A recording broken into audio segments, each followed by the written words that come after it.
In this video, we will be taking a look at two impressive mental ray shaders.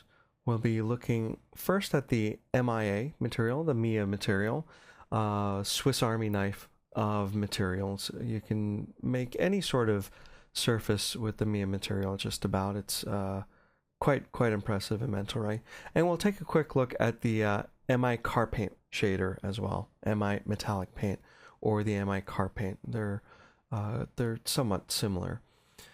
We have still life here, which is in the mental ray still life file in your lighting project.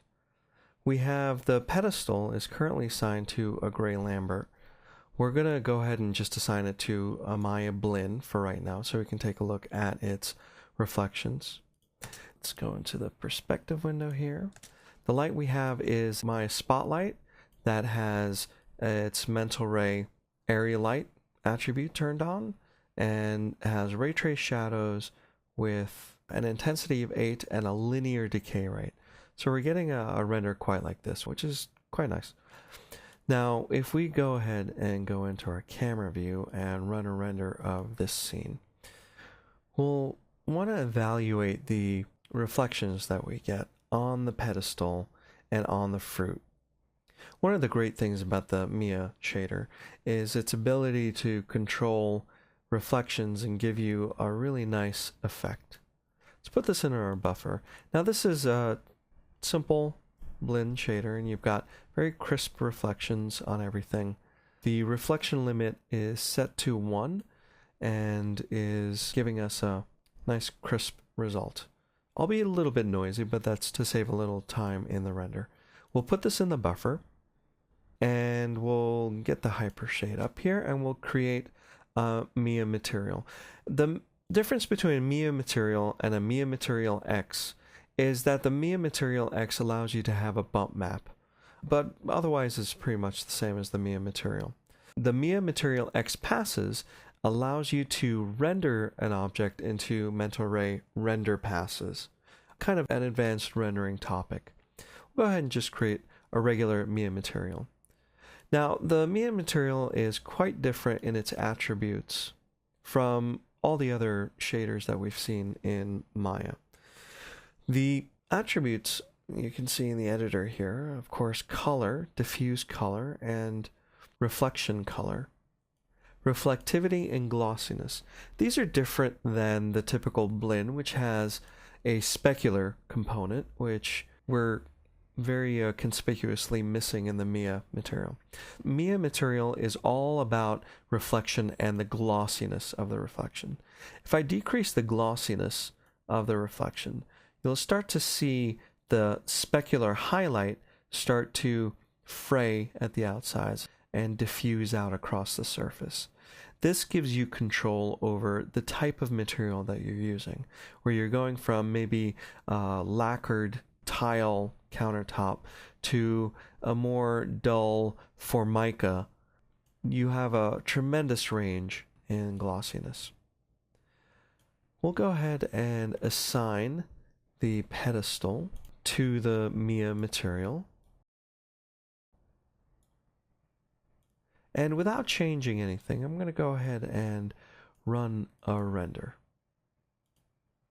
As you can see with this finished render, if we scrub back and forth, you have an immediate sense, a more photographic reflection. All things being equal with that surface, still a gray, simple gray surface, the reflections are much more real.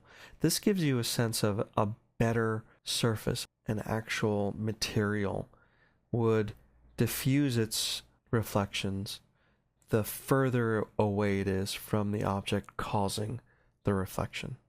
Let's take a look at some of the attributes for the Maya material. We have a low glossiness setting, and that's what's given us this nice fall off.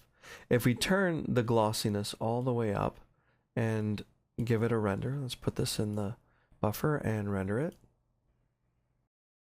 you'll see with this render that you are indeed able to get truly sharp reflections as we did with the blend.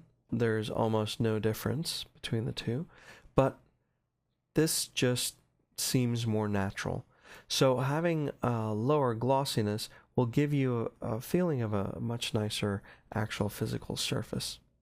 The noise can be mitigated in that reflection by turning up the glossy samples, for example, up to 16. Furthermore, there is a rollout called Advanced Reflections, and here you can use a max distance. The max distance allows you to let the reflection completely go away past a certain distance that you type in. At 0, it's an automatic number, but let's go ahead and put in a fairly small number of about a quarter, and we will go ahead and render this now. And with this completed render, you can see that the ends of the reflections are a little bit cut off. If we decrease that max distance even further and put this in the buffer and render it, you'll see that the reflections are even further cut by the max distance attribute. This helps you create surfaces that have a more complex reflective surface, a more complex sheen to them by mitigating with the max distance as well as the glossiness for the Maya shader. And real quick, we're going to select our apple and we're going to turn that into a car paint. The car paint shader is a beautiful, beautiful shader that simulates the complex reflections and coloring that comes about from a car. Now, the car paint is a complex shader to light as well. So keep in mind, this is a very simple lighting setup that we have here. And let's take a look at that render. As you can see with this completed render, that the apple takes on a very wonderful look. The car paint phenomenon uses a Fresnel effect, meaning reflections become stronger as the surface angle to the camera becomes more extreme, meaning the more glancing the angle from camera to surface, the more reflections that you see, and that's where you're getting this nice highlight. The car paint phenomenon has quite a lot in its attribute editor. You've got two base colors, basically the base color and a lit color that allows you to change the hue slightly when in direct light. It's almost like layers of color depending on how the light hits it.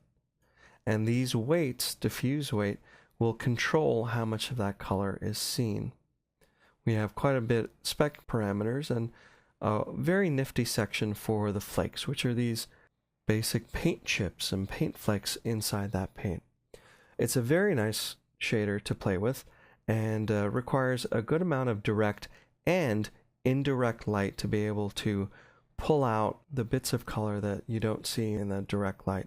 So this works hand in hand very nicely with an indirect lighting, with a global illumination, or with final gathering.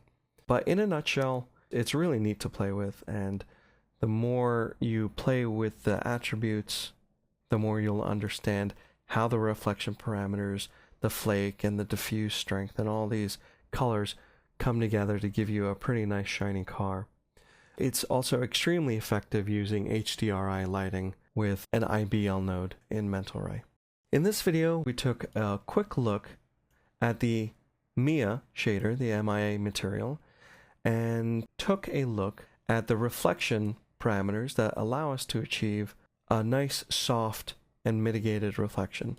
And we took a very brief look at the pretty nifty MI car paint phenomenon.